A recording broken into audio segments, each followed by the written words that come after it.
stiffest bamboo is always going to be towards the bottom. So I'm going to cut off a piece about yay long. Abby, can you hold this ivory, please? Alright. So I'm using a pull saw. I'm going to cut right in the middle here. Now, if I was really worried about making sure that this was an absolutely precise cut and looked really nice, I'd take a little bit of masking tape and I'd wrap it around the bamboo and then I'd make the cut. That keeps the bamboo from tearing and ripping. So I'm going to cut my cut. And when I get about halfway through, it's already started to crack, you can see. I'm going to rotate it over, leave that on the bottom, and then keep cutting this way.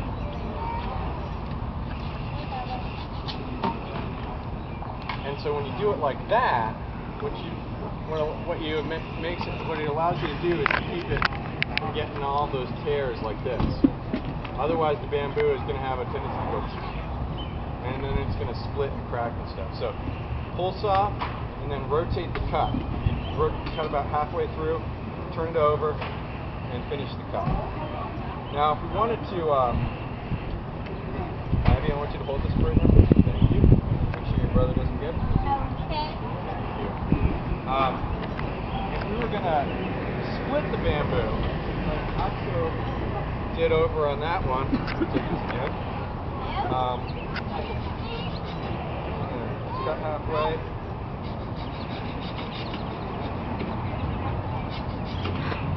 That's a good example of what happens when the bamboo tears. So that's that's just a matter of I'm going fast and I'm not really paying attention to what I'm doing and I'm not trying to get it looking really precise. If you want to get it super duper precise, you get a cutoff wheel with an angle grinder. Go right through it. So that's how I get the, for instance, on the bottoms of these, they look like they're burnt. Well, they are, because the cutoff wheel will just cut right through it, and it's so fast, and it actually it sears the edges at the same time. It gives you that nice look. Thank you for the knife, because I needed that next. I know, you are so good at that. Tell you what, how about you empty this out? Alright, there you go. Good job. So, splitting bamboo. Take a knife, doesn't have to be this big. This is a rip saw on this side, so there have been a couple of times when I've gone out and I've cut bamboo with this. You can imagine that a blade like that would just nasty cuts on the bamboo, but it does work. So for splitting bamboo, you center the blade up, and then you just do a tap like this, and the blade will start to crack the bamboo. You look, you can see we're almost halfway even. Then after that, it's just a matter of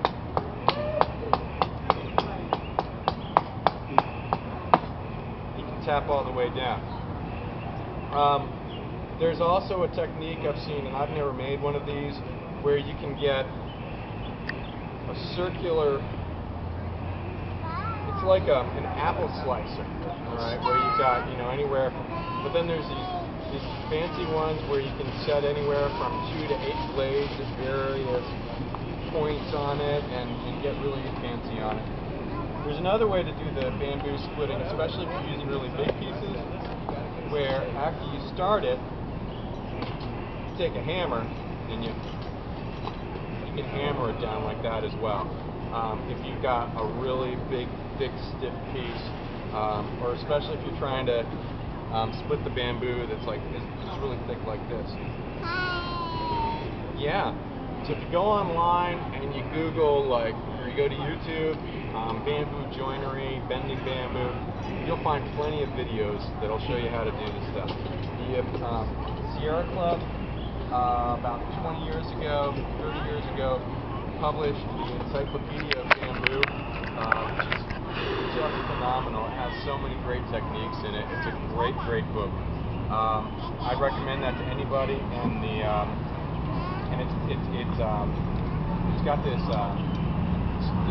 Western hippie guilt complex going, so that they're like, we're writing this book for all the people who will never be able to buy this book, who would benefit from knowing how to work with such a beautiful material, and but we want people to know how to do this, and then they have a picture of this emaciated Peruvian child in an oversized hat, next to it. It's a great book, nonetheless, but it's so of its time.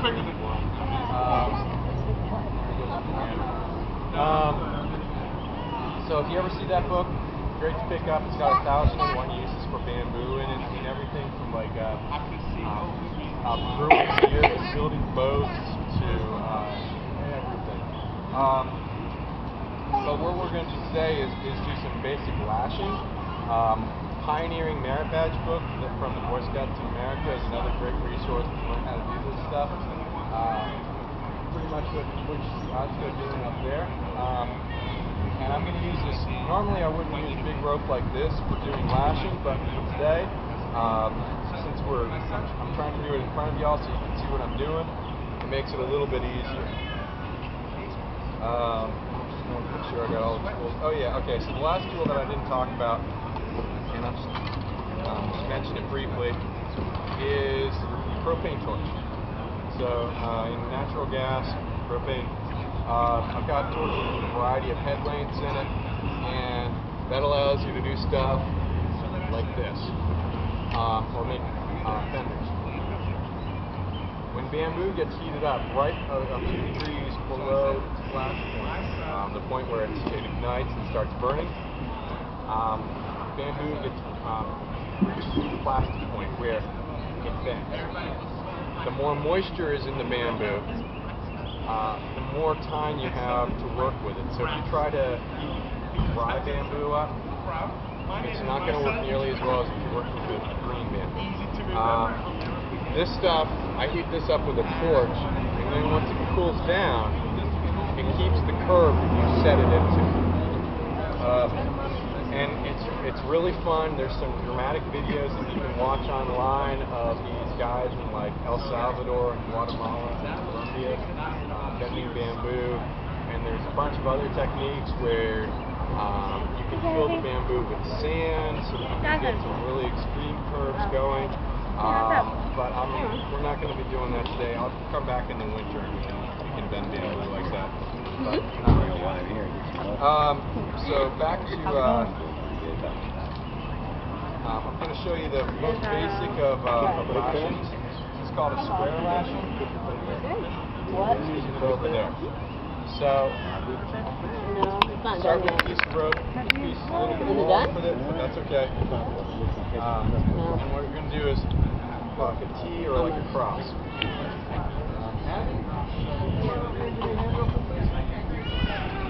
Thank you.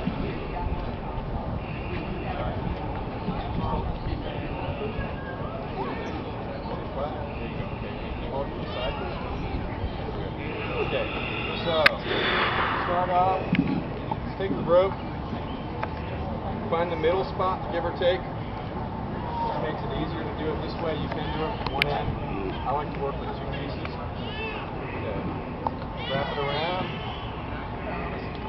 Okay, you got to keep hold of it. Thank you. Alright, don't let go.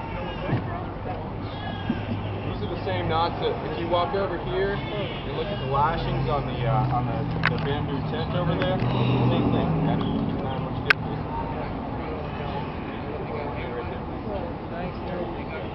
Okay, so that's what's called a square lash, and I'll repeat it. You can pull the rope around again. Okay, so now I've done it twice.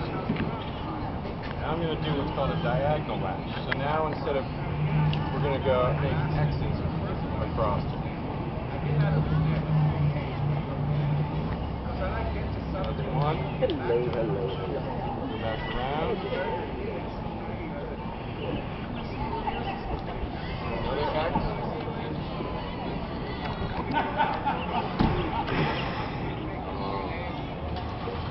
That's two.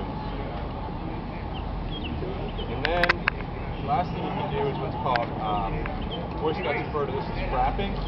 You take a section of the rope and you wrap it around the knot, tighten it up, and it's done.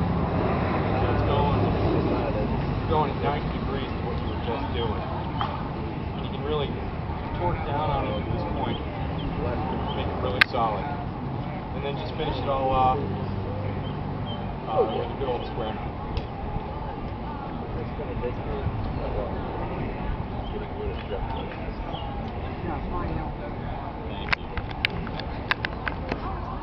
you. I decided to go Not knocking over sunflowers, so that's good. Alright, so that's a square lashing and a diagonal lashing, a couple of them. If you look over at on the tent, that's basically what we're doing on all the stuff over there. For stuff that isn't going to be load bearing, like these arches and the trellis, it doesn't really matter if you're using the really small stuff. For the tent over there, I prefer to use this bigger stuff. There's also paracord is really useful. Let me grab some of that out of the truck real quick. I'll show you what that is.